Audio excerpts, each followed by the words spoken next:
Assalamualaikum warahmatullahi wabarakatuh. Perkenalkan, nama saya Muhammad Fajri Khalilizain. Saya merupakan anggota PMII Komisariat Win Wali Songo Rayon Syariah. Dalam PKD tahun 2020 ini, saya merupakan anggota dari kelompok Munsif Nahrawi.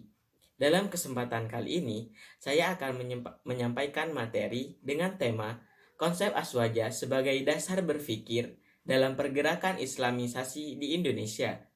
Seperti yang kita ketahui bersama, bahwa PMII merupakan organisasi pergerakan mahasiswa yang lahir dari rahim ulama-ulama Ahlus Sunnah wal Jamaah Nusantara. Oleh karena itu, organisasi membawa misi utama untuk menyebarkan paham moderatisme beragama dengan asas Ahlus Sunnah wal Jamaah. Lalu, apa itu yang dimaksud dengan Ahlus Sunnah wal Jamaah?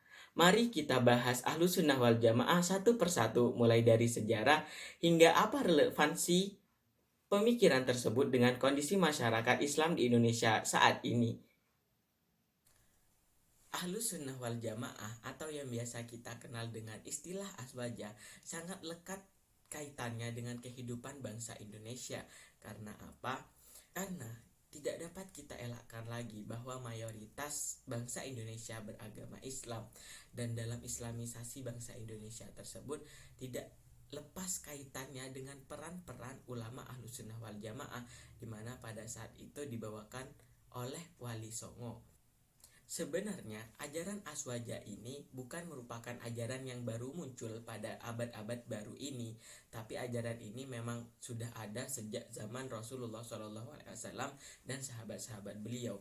Namun istilah ini digunakan untuk mereaksi adanya berbagai macam golongan yang muncul, di mana mereka itu sangat fanatik terhadap golongan mereka sendiri dan sangat mudah untuk menyalahkan golongan yang tidak sepaham dengan mereka. Kiai Haji Hashim Asy'ari melalui kitabnya Risalah Ahlus Sunnah wal Jamaah menjelaskan bahwa golongan Ahlus Sunnah wal Jamaah itu adalah golongan yang bidang akidahnya, dalam akidahnya itu mengikuti Imam Abu Hasan al-Asy'ari dan Abu Mansur al-Maturidi, dan dalam bidang fikih mereka itu mengikuti 4 madhab, yaitu madhab Hambali, madhab Maliki, madhab Syafi'i, dan madhab Hanafi. Dan dalam bidang tasawuf mereka mengikuti Imam Al-Ghazali dan Imam Junaid Al-Baghdadi. Maksud dari mengikuti di sini adalah cara pandang mereka, atau dalam mereka melakukan ibadah keseharian itu mereka mengikuti ijtihad-ijtihad yang telah dilakukan oleh ulama-ulama yang telah saya sebutkan tadi itu. Golongan Ahlus Sunnah wal Jamaah ini mereka tuh memiliki cara berpikir atau pandangan keagamaan yang mencakup seluruh aspek kehidupan, di mana itu mereka melandaskannya terhadap 3 komponen utama. Yang pertama yaitu adalah tawasud. Tawasud itu artinya adalah tengah-tengah, di mana dalam metode berpikir mereka tuh tidak terlalu condong atau terlalu condong terhadap salah satu pemikiran yang terlalu ke kanan atau yang biasa disebut dengan ekstremis atau radikal, dan juga tidak terlalu condong ke ekstremis kiri atau yang biasa disebut dengan liberal. Jadi cara pandang mereka tuh tengah-tengah, mengkomparasikan antara kalam ilahi melalui teks dan juga rasionalitas yang harus mereka gunakan dalam kehidupan sehari-hari. Ciri-ciri utama yang kedua dalam metode pemikiran Ahlus Sunnah wal Jamaah ini adalah tawazun atau netral.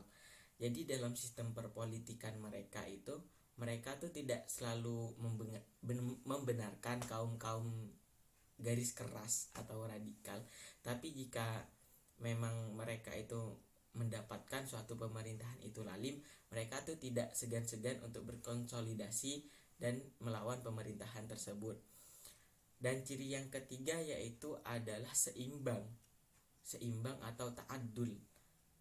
Lah, dalam seimbang ini mereka tuh dalam kehidupan sosial tuh sangat dinamis sekali. Mereka tuh sangat mengikuti alur. Salah satu ciri utama dalam kehidupan sosial mereka itu mereka melaksanakan tasamuh atau toleransi, baik itu terhadap sesama golongan mereka yang memiliki pemikiran berbeda, ataupun itu dengan golongan lain yang memiliki kepercayaan berbeda atau dengan keagamaan berbeda. Yang mereka itu tidak membenarkan ajaran mereka, tapi mereka tuh tidak menyalahkan secara langsung. Yang mereka dalam kehidupan bersosial tuh berjalan berdampingan, tidak saling memecah belah. Lalu, apa relevansi dari metode-metode atau manhaj berpikir ala Aswaja ini dengan kehidupan kita sekarang? Jadi tidak dapat dielakkan bahwa pada zaman ini itu bisa disebut dengan zaman post-truth. Post-truth di sini tuh bisa diartikan bahwa banyak golongan itu yang hanya mementingkan emosional mereka belaka.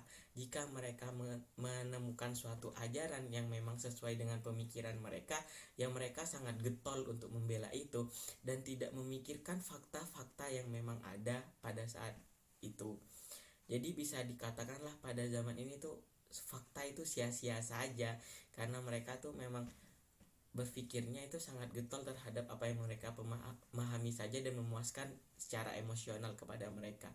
Lah, pada zaman ini tuh kita sebagai mahasiswa, khususnya mahasiswa pergerakan dan juga tergabung dalam PMII, kita tuh diharapkan untuk menjadi salah satu alternatif dalam menyelesaikan problematika masyarakat yang ada pada saat ini. Lah, oleh karena itu, dalam menyelesaikan problema ini, kita tuh harus memegang suatu metode cara berpikir yang dinamis dan juga tidak keluar dari koridor agama. Dan ini sangat dipenuhi oleh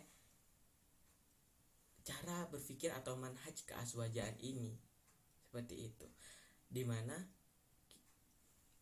metode berpikir dalam manhaj keaswajaan ini itu sangatlah moderat, yaitu mereka tuh bisa menjembatani antara teks agama dengan rasionalitas kita dalam kehidupan sehari-hari.